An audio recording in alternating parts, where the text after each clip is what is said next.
I hate my mother. স্বাগতম সবাইকে। আজকে আমি রিভিউ করব জাকেরিয়া শৌখিন পরিচালিত নাটক হৃদয়ের উপাসে তুমি। নাটকটার মধ্যে অভিনয় করছে জোবান এবং হচ্ছে গিয়ে নাজনীন নিহা। নাটকটার থেকে আমরা কি মেসেজ পেলাম এবং নাটকের মধ্যে কিন্তু কয়েকটা ভুল ছিল, আপনাদের কি চোখে পড়ছে? নাটকের ভুলগুলোর মধ্যে সবচেয়ে বড় ভুল যেটা ছিল সেটা হচ্ছে গিয়ে 30 মিনিটের সময় আমরা দেখতে পাই জোবান হচ্ছে গিয়ে একটা ব্ল্যাক কালার গেঞ্জি পরে সমুদ্রের পার বসে থাকে এবং একটা পর্যায়ে গিয়ে আমরা দেখতে পাই জোবান যখন বাসায় যায়, বাসায় যেতে হচ্ছে ওর গেঞ্জিটা হচ্ছে চেঞ্জ হয়ে যায়। মানে এটা কিভাবে হইলো সেটা আমি বুঝতে পারলাম না। তো যাই হোক, আমরা মূল গল্পে আসি। নাটকের মূল গল্পটা কেমন ছিল? Hate my mother. নাটকের গল্পটা প্রথম শুরুটা হয় I hate my mother, I hate my mother. যখন হচ্ছে গিয়ে এরকম বলতে থাকে, মানে হচ্ছে গিয়ে ওনার মাকে হচ্ছে গিয়ে উনি হেট করে। তো কেন হেট করে সেটা হচ্ছে গিয়ে আমরা ভিডিওর একটা পর্যায়ে গিয়ে জানতে পারি, নাটকের একটা পর্যায়ে গিয়ে জানতে পারি।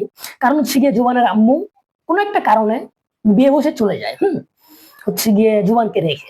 সেই জন্য হচ্ছে গিয়ে জোবান তার আম্মুর প্রতি ডিসপারেট, তার ছোটবেলাটা নষ্ট করছে জোবান, এটাই ভাবে। কিন্তু একটা পর্যায়ে গিয়ে আমরা দেখতে পাই আমাদের নায়ক জোবানের নাম থাকে হচ্ছে গিয়ে সাব্বির, এবং আমাদের যে নায়িকার নাম থাকে সাব্বির এবং সুকন্যার প্রেম কাহিনী নিয়ে মূলত নাটকটা ধীরে ধীরে এগোতে থাকে। কিন্তু নাটকটার মধ্যে ভালোবাসা অনেকটাই মিসিং ছিল। আমরা দেখতে পাই যে নাটকের মধ্যে একটা ভালোবাসা তৈরি হয়, সেটা হচ্ছে গিয়ে মেসেজের মাধ্যমে। তাও মেসেজটা কি? মেসেজটা হচ্ছে গিয়ে জোবান লিখে আসে সাগর পারে, তারপর হচ্ছে গিয়ে সে রিপ্লাই দেয় আমাদের নিহা। দেন তাদের মধ্যে একটা প্রেম ভালোবাসা তৈরি হয়, কিন্তু তাদের মধ্যে একটা শর্ত থাকে কি, যে হচ্ছে গিয়ে আমরা দেখা করবো না। নিহার একটা কথাই থাকে, সুকন্যার একটা কথাই থাকে, আমরা দেখা করবো না। একটা পর্যায়ে দেখা করতে চায়, কিন্তু এই জায়গাটার মধ্যে আমাদের টাইম সেন্স যেটা হচ্ছে গিয়ে জোবানকে বলা হয় 9টায়, জোবান যায় রাত 9টায় এবং হচ্ছে আমাদের নিহা, আমাদের সুকন্যা, যে সকাল 9টায়। দেন তাদের মধ্যে একটা ভুল বুঝাবুঝির সৃষ্টি হয়, দেন একটা দূরত্ব মানে তৈরি হয়। দেন হচ্ছে গিয়ে তারা ফোন করে, নিজেরাই ফোন করে, দেন দুইজনেই ফোন করে একসাথে, হচ্ছে গিয়ে দুজনের ফোনে বিজি পায়, দুজনেই ফোন দেয়, দুজনের ফোনে দুজনে বিজি পায়। এটা পাওয়াটা তো স্বাভাবিক, কারণ দুজন যখন দুই পাশ থেকে একই সাথে কল দিবে তখন তো বিজি পাবে।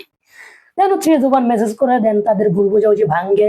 দেন তারা ডিসিশন নেয় আবারও নেক্সট ফ্রাইডেতে দেখা করবে। তারপর তারা দেখা করতে চায়, কিন্তু জোবানের এই জায়গায় একটা কাহিনী হয়ে যায়, যেটার জন্য আমি একদমই প্রস্তুত ছিলাম না। না, প্রস্তুত ছিলাম না বললে ভুল হবে, কিছুটা প্রস্তুত ছিলাম বটে। তো এই জায়গাটা জোবান হচ্ছিল অনেক বেশি অ্যাডিক্টেড হয়ে যায় আর কি নেশার প্রতি, যার কারণে আসলে এই জায়গাটা হওয়াটাই স্বাভাবিক। উনি হসপিটালাইজড হয়ে যায়। দেন এইভাবে নাটকের গল্পটা শেষ হয়। এটাই ছিল নাটকের গল্প। এবার আমরা আসতে চাই নাটকের রিভিউতে। নাটকের কোন পর্যায়টা, মানে কোন সিনারিওটা ভালো ছিল এবং নাটকটা থেকে আমরা কি মেসেজ পেলাম সেটা আমি একটু পরে বলতেছি। নাটকটার ভালো দিক হচ্ছে গিয়ে মা এবং ছেলের যে বন্ডিংটা, ভুল বোঝাবুঝিটা ছিল সেটা হচ্ছে গিয়ে ভেঙে যায়, এবং মা ছেলের ভালোবাসাটা আস্তে আস্তে সেটা হচ্ছে গিয়ে বিল্ড আপ করে। কিন্তু নায়িকার সাথে যে বিল্ডিংটা দরকার ছিল ভালোবাসার, সেই বিল্ডিংটা তারা করতে পারে নাই, মানে হয়তো পর্যাপ্ত পরিমাণ সময় পায় নাই, বা এই গল্পটা এরকম। তো নায়িকার মধ্যে, নায়িকা এবং নায়কের যে কেমিস্ট্রি, হৃদয়ের উপাসে তুমি, মানে হচ্ছে গিয়ে তারা দেখা করবে না এরকমটা তো হওয়ার কথা ছিল না। হ্যাঁ, কোনো একটা কিছু হতে পারতো এই নাটকটার মধ্যে, তাদের প্রেম হতে পারতো, দেন হচ্ছে তারা দূরত্ব তৈরি করতে পারতো, কিন্তু এই নাটকটার মধ্যে ওরকম কিচ্ছু পাইনি আমি। নাটকটার মধ্যে নায়ক আর নায়িকার কোনো কেমিস্ট্রি ছিল না বললেই চলে। নাটকটা হচ্ছে গিয়ে মা এবং ছেলের কেমিস্ট্রি মূলত, এবং হচ্ছে গিয়ে নাটকটা শুধুই আপনারা যদি মানে দেখতে চান, আমি আগে রেটিংটা দিয়ে নিই। না, নাটকের রেটিংটা আমি যদি দিই 6.5, সো আপনারা চাইলে দেখতে পারেন নাটকের রেটিংটা শোনার পর। এবং নাটকটার গান নিয়ে যদি আমি একটু কথা বলি, নাটকটার গান যে মোটামুটি খুব একটা ভালো ছিল তাও বলবো না, নাটকটার মধ্যে গানও খুব একটা ভালো ছিল না। যে শুনে আমার প্রাণ জুড়িয়ে যাবে এরকম কোনো গান ছিল না। তবে বিজিএম, সুলতান এন্টারটেইনমেন্ট থেকে নাটকটা আসছে, বিজিএম দিয়ে হটাই, অসাধারণ বিজিএম ছিল, মানে দেখার মতো বিজিএম ছিল, মানে শোনার মতো। প্রত্যেকটা জায়গার মধ্যে আমি বিজিএম পাচ্ছিলাম, এবং মনে হচ্ছিল যে এই জায়গায় এই বিজিএমটা দরকার, ওই বিজিএমটাই বাজতেছিল। আপনাকে নাটকটা দেখতে বাধ্যই করবে বিজিএম। তো আমি নাটকটা অনেকটা সময় স্কিপ করে দেখছি, কারণ হচ্ছে নাটকটা আমার কাছে খুব একটা ভালো লাগে নাই।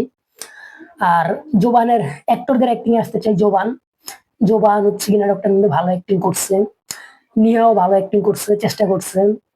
জোবানের অ্যাক্টিং হচ্ছে কি আমি আউট অফ 10 8 দিব, এবং হচ্ছে নিয়ার অ্যাক্টিংটা আমি দিব আউট অফ 7 দিব। তো হচ্ছে গিয়ে তারা সবাই চেষ্টা করছে ভালো করার, এবং বিজিএমটা, তবে হ্যাঁ সিনেমাটোগ্রাফি ক্যামেরার অ্যাঙ্গেল গুলা দারুণ ছিল। তবে আরেকটা বিষয় আমার চোখে পড়ছে, সেটা হচ্ছে গিয়ে মানে একই জায়গায় বারবার ঘুরপাক খাচ্ছিল নাটকের গল্পটা, যে জন্য আসলে আমার আরেকটু বিরক্ত লাগছিল। নাটকের ভালো এবং খারাপ দিক নিয়ে তো কথা বললাম, এবার আসি আমরা নাটকের শেষ পয়েন্টে। নাটকটা থেকে আমরা কি মেসেজ পেলাম? মূলত অতীতের কষ্ট নিয়ে নিজের জীবনকে শেষ করে দিও, এবং নেশা, এই নেশা জিনিসটা শুধুই হচ্ছে গিয়ে আমাদেরকে অন্ধকারের দিকে ঠেলে দেয়। এবং আরেকটা পয়েন্ট ছিল নাটকটার মধ্যে, সেটা নিয়ে আমি একটু বলতে চাই। ভাঙা সম্পর্কে জুড়ে দেওয়ার নামই হচ্ছে জীবন, এবং ভাঙা সম্পর্ক যখন আপনি জোড়া লাগাবেন, সেটাই হচ্ছে জীবনের প্রকৃত সৌন্দর্য। ভাঙা সম্পর্কে জোড়া লাগাতে শিখলেই হচ্ছে জীবনটা সুন্দর। তো নাটকটা থেকে এই কয়েকটা মেসেজ আমি পাইছি এবং আপনাদেরকে দিলাম। সো আজকের মতো ভিডিও এই পর্যন্তই, এবং পরবর্তী আপনারা কোন নাটকের রিভিউ দেখতে চান, এবং নাটকটা দেখে এসে আমাকে জানাবেন ভিডিওর কমেন্ট বক্সে যে ভাইয়া নাটকটা তুমি এরকম এরকম বলছো, এরকম এরকম লাগছে, আমাকে জানাতে পারেন নাটকটা আউট অফ 10 আপনি কত দিতে চান। তো আজকের মতো বিদায় দিচ্ছি, আল্লাহ হাফেজ, টেক কেয়ার।